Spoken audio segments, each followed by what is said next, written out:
Hey guys, Shurue here, bringing you one of the videos I was talking about in my update video, which is I was teasing it before, which is my Microsoft Games collection, which is going to include my original Xbox games and my Xbox 360 games. I do not yet own any Xbox One games,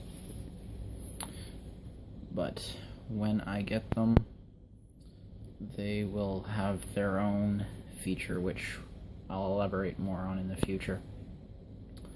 Anyway, let's start with the first of my original Xbox games, one of the best movie-to-game adaptations ever, as well as one of the best superhero games ever. You probably know what it is by now. Spider-Man 2. You didn't really play this game for the story. You mostly, if you haven't played this game, this handles the free-roaming, web-swinging aspects of Spider-Man better than any game ever released for Spider-Man before or since. So if you're looking for a good open-world game, and I gotta stress, open world. You can go anywhere throughout New York. New York City. I should elaborate. You can go anywhere through New York City, and the controls are incredible. It controls really well. The only thing, the graphics are a little blocky. It didn't age particularly well, but if you can get around that, I would highly recommend getting it, just because it's a really good game, at least just with the controls, which the controls by themselves make it fun to play, and because you don't have to unlock anything to basically get the full, you can buy upgrades to improve the experience, but you don't have to. You still get a relatively full experience just when the game starts. So even if you don't want to pay attention to the story, that is an option that is open to you. Alright. Now this next game, Jedi Outcast, Jedi Knight 2, I have not actually played yet. I haven't gotten a chance to play basically any of the Jedi Knights, with the exception of Jedi Apprentice. Because of that, when I end up getting all of the Jedi Knights, I will be playing them back-to-back consecutively on the stream. So you'll have my impressions of all of those games when I do that. Continuing the Star Wars trend, this is a game that I have played. Knights of the Old Republic. This game is one of BioWare's big coming out parties. I mean, they had made games before, but this is the game that really put them on the map in the mainstream gaming market. It's a really well made Star Wars story that really captures the spirit and tone and themes of the original trilogy.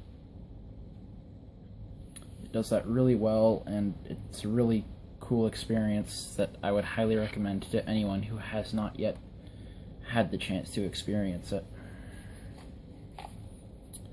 Now, this next game is a game I personally prefer to the original Knights of the Old Republic.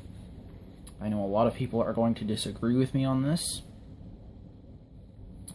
That game is Knights of the Old Republic 2. I actually prefer this game more, because what this game does something that I want, that I had been looking for in Star Wars basically since the original trilogy. I was looking for a realistic tone, and this is a very dark, gritty, realistic take on the Star Wars universe. It doesn't pull punches. It may be more subtle with something, I mean, it's teen, right? So it's not too over the top. The only thing about this game that holds it back is that you can't actually play the full game on a console. You cannot get the full game anywhere but on PC, and that's because to get the full game, you have to mod it. You have to use the restored content mod. Now, if someone knows how to do that on a console, I would love to hear it, because as far as I know, that can't be done on a console. It can only be done on a PC. I haven't gotten a chance to do that either. That will probably be done on the stream when I finally get around to it, although that's not very high on my very large list of games to play. Alright, moving out of the original Xbox and into the 360 era, it's one of the games that kickstarted the entire generation and really brought a whole genre back into the limelight. We had things similar to it with Prince of Persia, and I'm pretty sure Tomb Raider got involved in this to some extent, but this is the game that really brought it to the mainstream, well, more so than the others, I guess. Assassin's Creed. Now, it's clunky. The climbing controls are not too refined. It's not as smooth as later installments, but this... The thing that's so great about this game, it has the best fighting mechanics I have ever experienced in a game. With the exception of RPGs. Like, as far as combat-heavy games, you know, the Arkhams, the Assassin's Creeds, basically anything that involves combat, like a hack and slash or a fighter kind of thing. The original Assassin's Creed has my favorite combat system simply because the Hidden Blade is a one-hit kill on all enemies, including the final boss. It takes skill to master it, though. That's the only reason I like that, because it's not something that you can just do right away. It's something you have to figure out, but once you do, it basically unlocks the whole game for you. And combat's not the emphasis of the game anyway, not to mention how it impacts the lore. Now, even though this game does have my favorite combat system, it is not my favorite game in the Assassin's Creed series. That would go to its successor, Assassin's Creed 2. I love this game. Just the story is fantastically done. I love the way they added to the climbing controls. The world is as open as AC1. It's more accessible because of the fast travel mechanics. Not to mention the upgrading of the city, of the villa, and the way that impacts things. You can upgrade armor and weapons. Just all these different elements that really add to the game. Not to mention the teases and hints of bridging the story into the modern setting, which I really, really liked. Unfortunately, we never really got the payoff that I was looking for in that, so I don't actually own any more Assassin's Creeds on the Xbox 360. I only own one more Assassin's Creed game in general, and I have not gotten around to play it yet, so I can't give my thoughts on that. That would be AC4, which I will be streaming down the road as well. Alright, so I mentioned this franchise. It's like AC, with the combat. It's Arkham Asylum, the Arkham games. Arkham Asylum it did for Batman in video games what Nolan's trilogy did for Batman in movies. People can now take Batman seriously in the video game setting, although really it's got more to do with Rocksteady, which is also widely known, but still, the combat, again, I've said this before and I'll say it again, I prefer Assassin's Creed combat. Immensely, actually. I don't actually like the combat in the Arkham games all that much, but the combat isn't what's emphasized here. Basically, Arkham Asylum, if you haven't played it, Arkham Asylum is basically a DC showcase for all of Batman's, well, not all, but most of Batman's villains. The story isn't too revolutionary or clever. It's very much a standard Batman story. But considering what we had before this game came out and the setting that this game establishes, it's a pretty fun game that I would recommend. Now, this next game,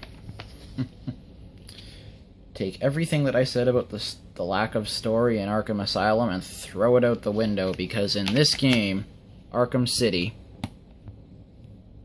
they really cranked it up to 11. This game's story is fantastic. It has twists and turns you are not going to expect.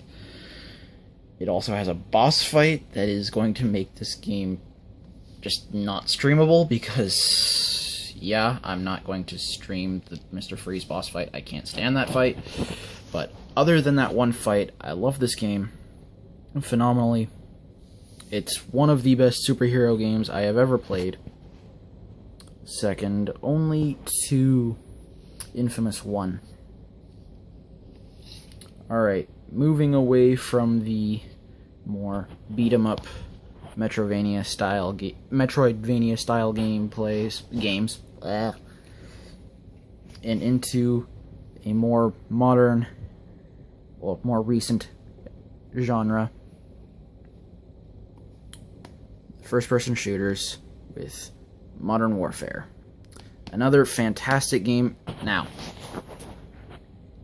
I know that I'm an oddball in this, but I play Call of Duty for the single-player campaigns. I actually I actually enjoy them.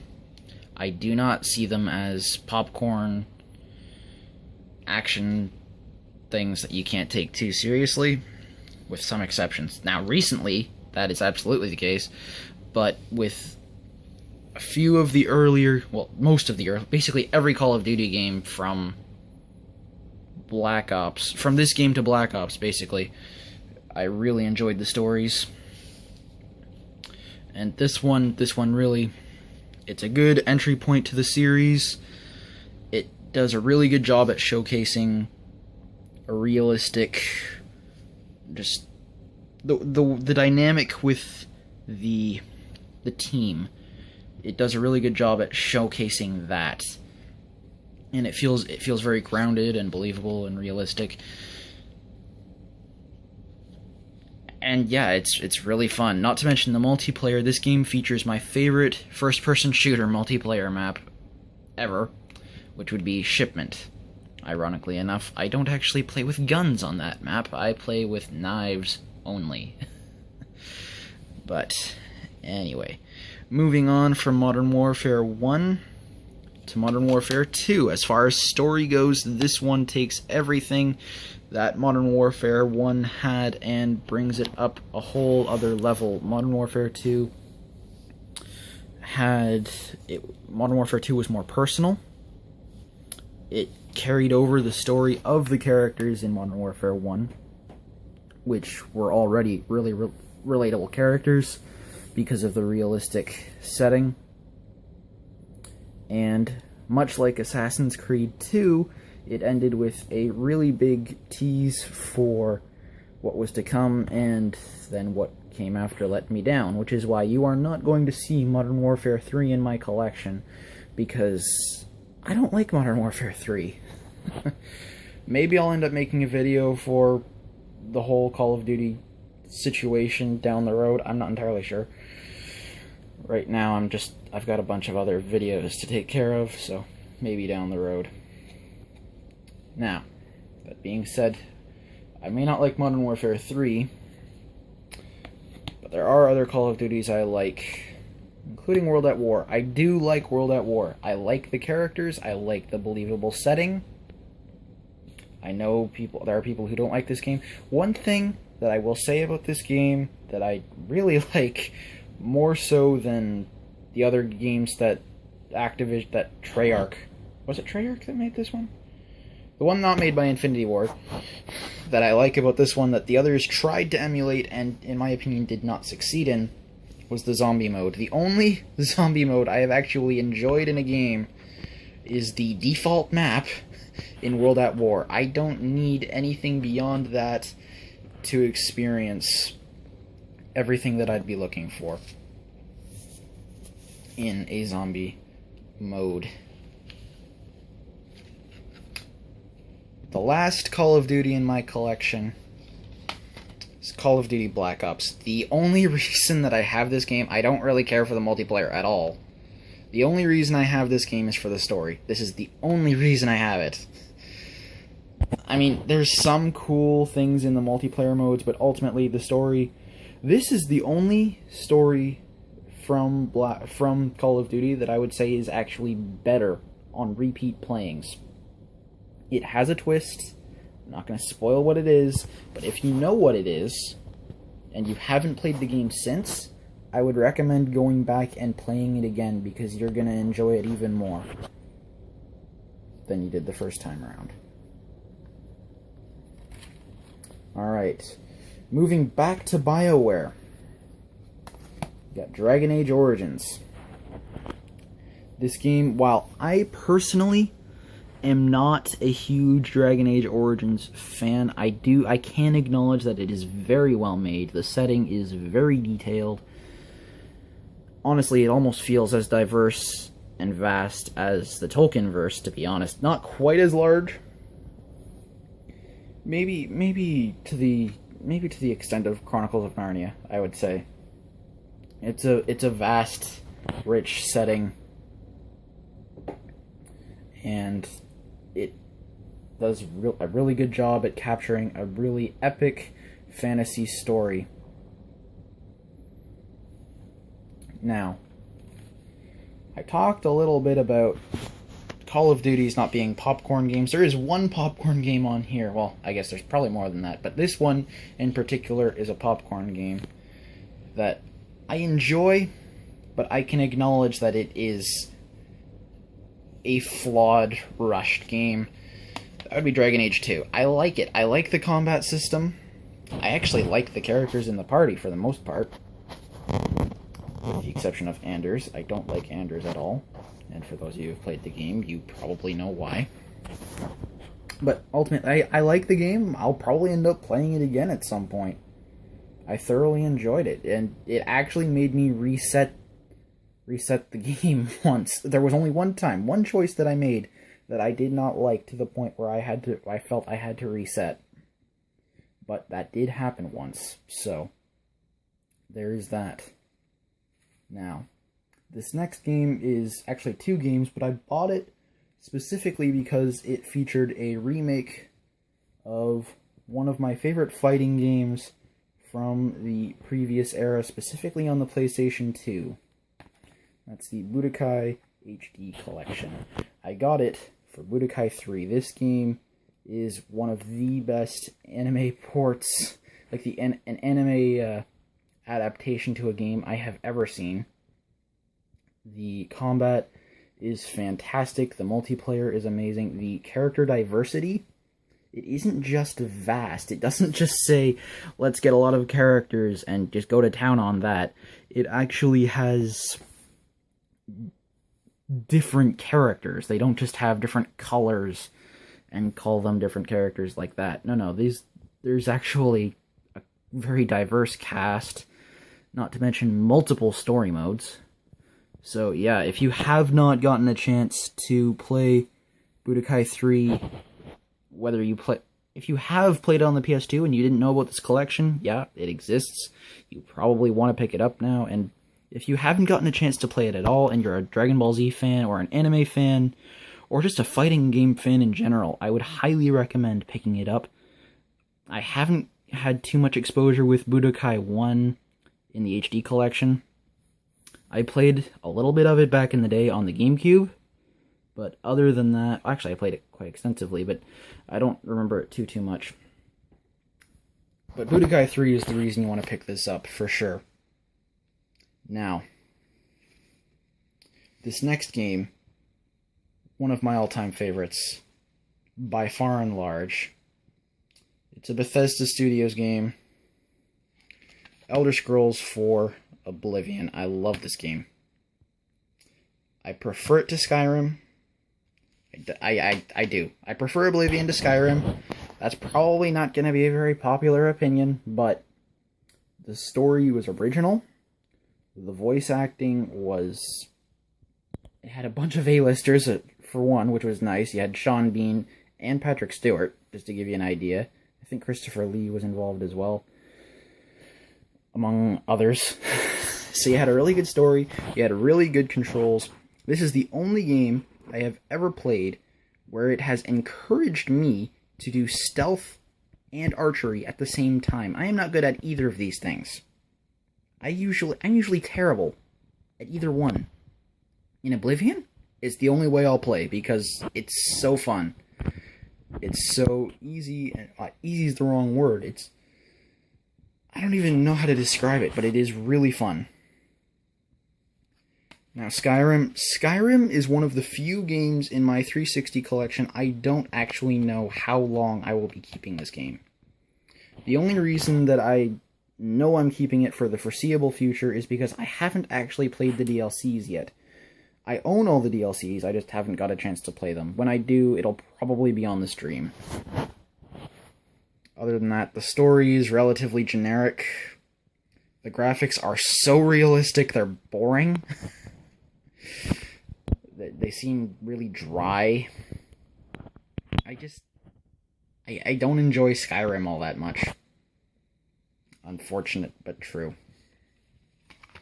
It does have some benefits to it, for sure. But it's just not my thing. Now, Fallout 3. Another Bethesda game. I enjoyed Fallout 3 as well.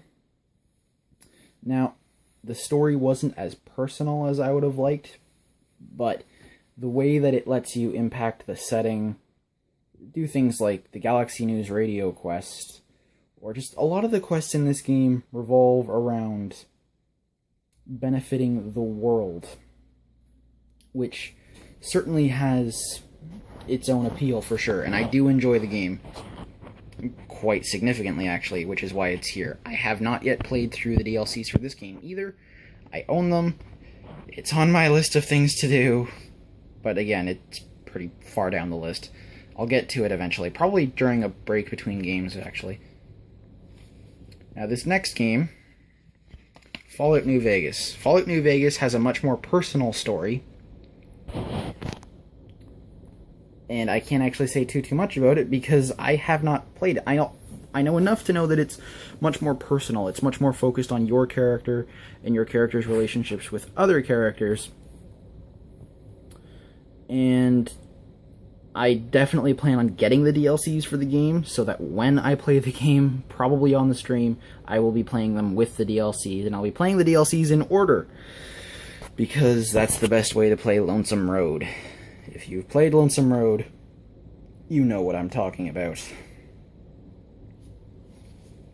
Alright, this next game is another game that I have not actually played all that much of yet. Just Cause 2. However, the gameplay looks really fun. I am really looking forward to getting into the meat of the game and just having fun running around with a grappling hook and a parachute in a city on an island. If that's not a sandbox game, I don't know what is. Alright, the last BioWare game, or games, I guess, in my collection. The Mass Effect trilogy. I'm gonna go through the three games here. I'll just do super brief summaries on my thoughts on them because I'll be doing a BioWare video pretty soon. Mass Effect 1. A really good start to a great... It established the world really well. Really fun game. A lot of people don't like the combat in it. I actually like the combat in it, but anyway. Mass Effect 2, the combat is less, but the characters are fleshed out tons more, to the point where it's significantly improved. Really fun game. Highly recommended. Fanfic 3. I'm going to leave that at that. Alright. Getting down to the end here. The Walking Dead Season 1. This game is phenomenal. If you've played this game, you know just how incredible it is. The characters... Now, yes, the story, the choices you make don't have that much of an impact. However, the characters and the way the story is told, it's very believable. It's very emotional. You will get attached to these characters, and a lot of them will die. In true Walking Dead fashion. And it starts off at the beginning of the apocalypse, too, which is where the meat of all of the adventure begins. Now, this next game is the pride of my Microsoft collection. I actually have a buyer lined up to buy this game off of me, because it's not really a game so much as a collector's item. It is an original Xbox game. It is Halo 1. The reason it's a collector's item, that's factory sealed. I bought this at a used game store for $15. It's a factory sealed copy of Halo 1. Yeah. So that about does it for my Microsoft games collection.